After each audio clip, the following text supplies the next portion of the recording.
আমি একটা প্রশ্ন করেছিলাম, পুরুষের ক্ষেত্রে একাধিকবার গভীরভাবে ভালোবাসা কি সম্ভব? এই প্রশ্নটা করার পর আমার কাছে একটি উত্তর এসছে এবং সেটা খুবই অদ্ভুত। সেই প্রশ্নের উত্তর দিয়েছে আমার একজন প্রিয় বান্ধবী সুতপা দত্ত। তিনি বলছেন, এমন তো হতে পারে যাকে গভীরভাবে ভালোবাসলো সে তাকে ঠকিয়ে চলে গেল।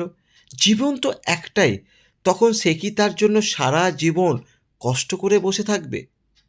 প্রশ্নটা মানে অপেক্ষা, যে ঠকিয়ে চলে গেল তার জন্য অপেক্ষা করাটা সারা জীবন ধরে, এটা কি ঠিক?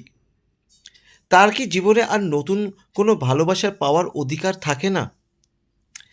সে অপেক্ষা করবে নাকি তার জীবনে নতুন ভালোবাসা আসবে, তার তো ব্যক্তিগত সিদ্ধান্তই হওয়া উচিত। আবার সে কখন তার পরিবার থেকে ধাক্কা খাবে, আবার ফিরে আসবে, আবার তার সঙ্গে যোগাযোগ করবে, এটাই কি চিরকালের একই গল্প হবে? হ্যাঁ, এই গল্পটাই পুনরাবৃত্তি হয়ে আসছে, আগেও হয়ে এসছে, এখনও হচ্ছে।